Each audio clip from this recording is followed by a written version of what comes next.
throw, rotate, move, throw, rotate. And they fall on the ground and they get up just fine.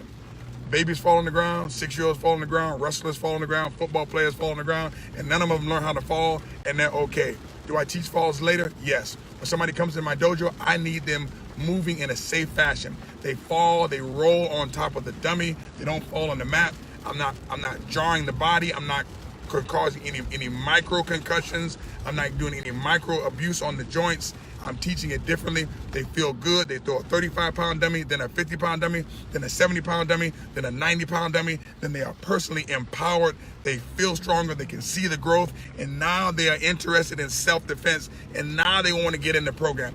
This is how you teach judo. You can take your ogoshi, your seoinage, your jujigatame, and all of it, and you can put it in the garbage. It really doesn't matter at the beginning levels. It doesn't matter.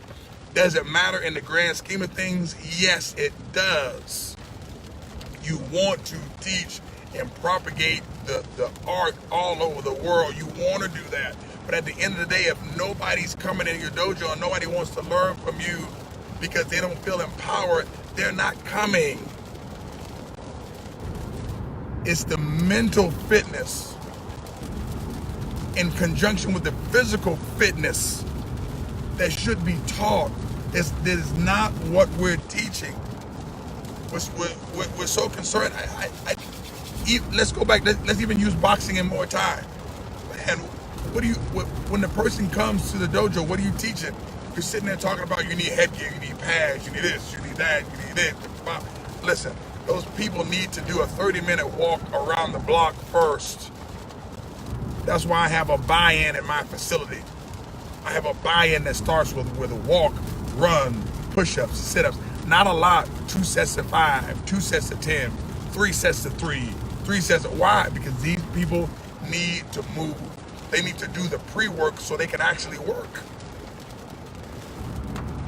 It is 2019, and all martial arts instructors are not looking at the population that is coming inside of their dojo. The population of your dojo has changed.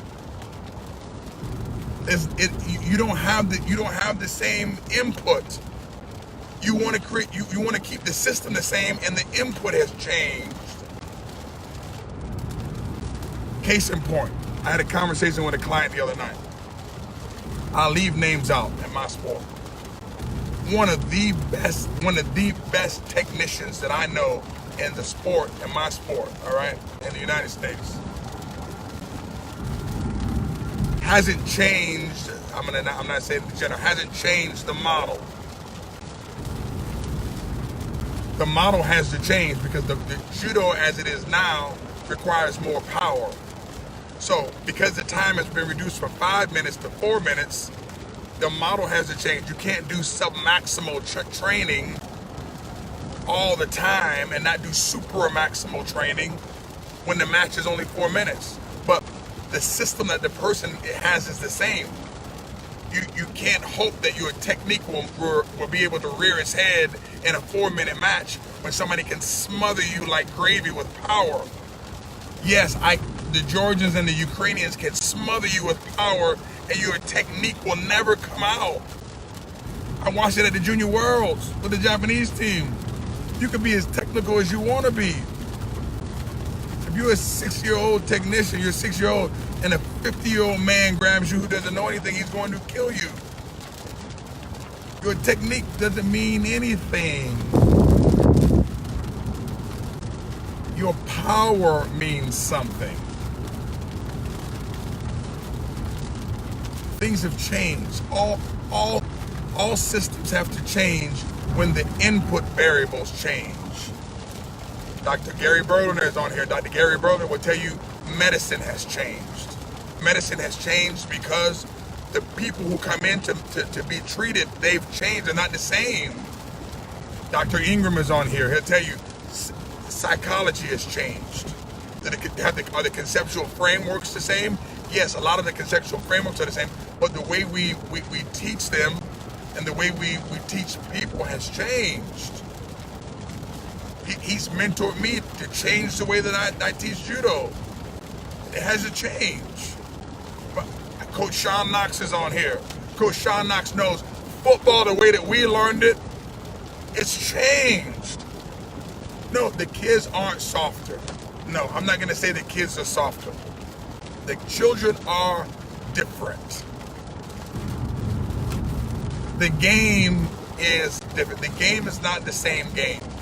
It's called football, but the football that my dad played and the football that I played and the football that Coach Sean Knox coaches, they're all different. Different. The question is not if you can teach or if you can coach. The question is, pardon the camera for moving. The question is, can you make the adaptations to serve the population?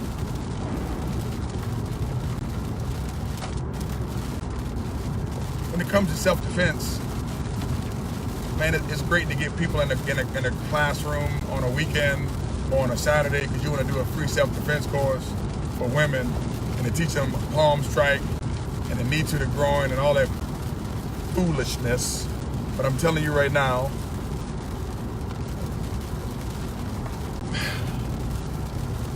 here's what you got to understand. Like I said before, in the animal kingdom, once the lion has chosen the prey, okay, the lion has chosen the prey. Out of all the people it could pick, out of all the antelope it could pick, it picked the smallest one, or the one that can't move well, or the one that's gonna put up the least amount of fight.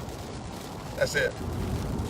Once that determination is made, your knee strike to the groin or your gouge to the eye is not going to stop that particular predator from doing what it is that they do.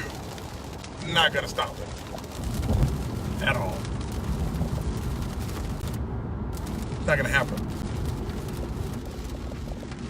What you have to be committed to is making sure that you don't look like the type of person that looks like prey. Or you could be small, all right? You can be small, you can be tiny, you can be 240. It doesn't matter how big or how small you are. How you handle yourself, your personal deportment, okay?